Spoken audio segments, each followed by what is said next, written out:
Be ready? Start. The Rural Credit Survey Committee, which looked into the entire question in 1951, had made certain recommendations. In the drafting of our plans, the recommendations of the Rural Credit Survey Committee were given due weight.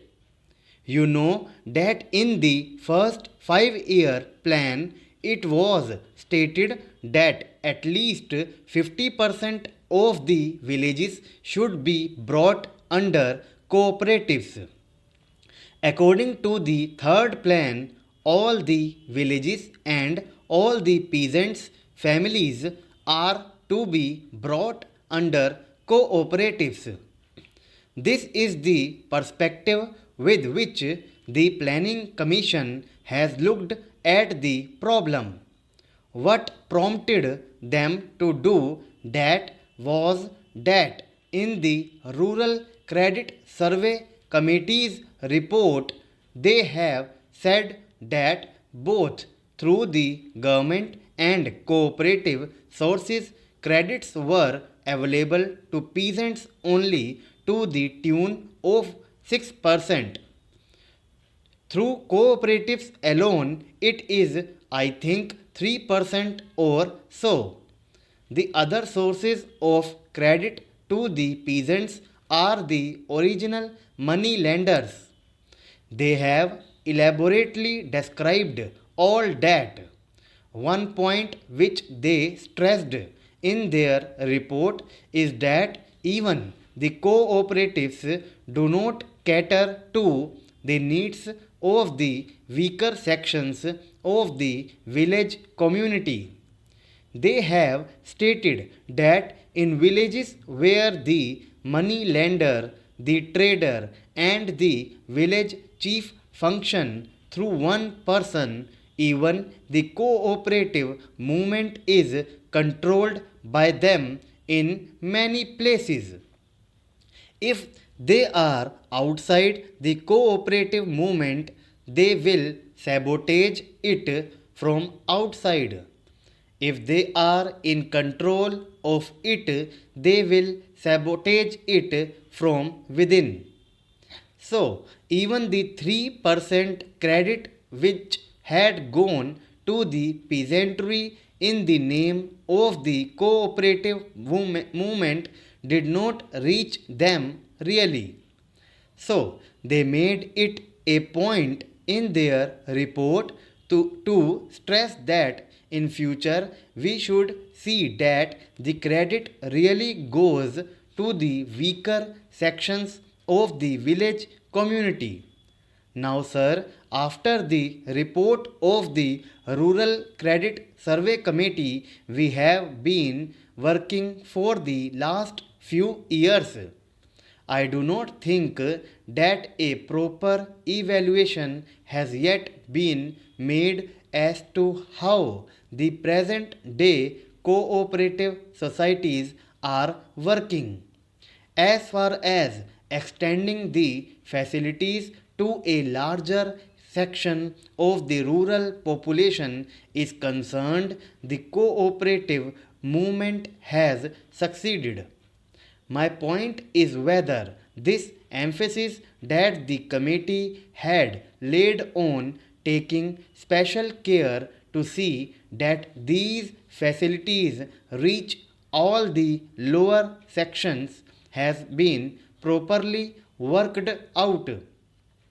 Another point is that even in the matter of extending the activities of the cooperatives, we have not reached the target which was fixed in any of the plans. Now they want to make it universal, but even during the first 5-year plan or even during the second 5-year plan, the target that was placed before the country was not reached. It was estimated that rupees 2000 crores are needed for agricultural operations every year, of which rupees 800 crores would be financed from their own earnings. The other rupees 1200 crores they have to get either through cooperatives or through other agencies, and this is needed for their short term, medium term and long term loans. For all this, of course, the cooperative department have made certain plans and they have made certain studies under the leadership of the V.L. Mehta committee, and they have really made certain concrete and helpful suggestions to improve the working of these cooperatives. But even here, in spite of all the recommendations, in spite of all the studies, things are not working in the proper direction.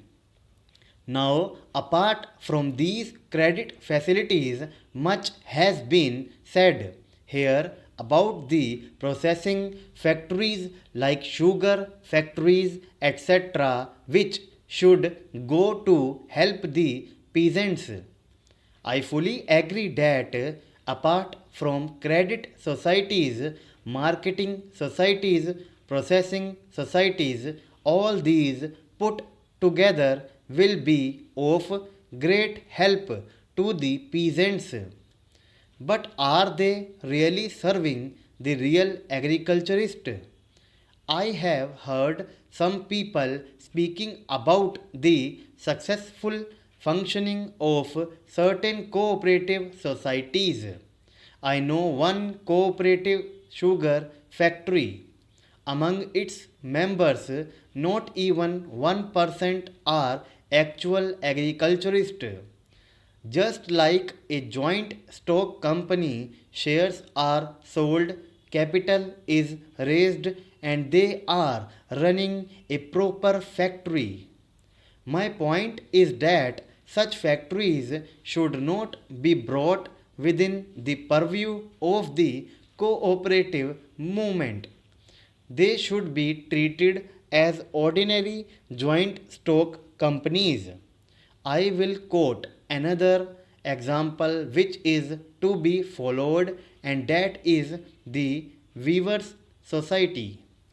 There, they have made it a point that among its members, at least 80% or 90% should be weavers themselves. They have made that a strict rule. If that is so, if such principles are accepted and adhered to, then please processing societies will be of immense help to the peasants. Otherwise, in the name of helping the peasants, some people escape the other obligations that may accrue from running a joint stock company and are taking the benefit. I do not feel it proper to invest money in large scale enterprises on a cooperative basis.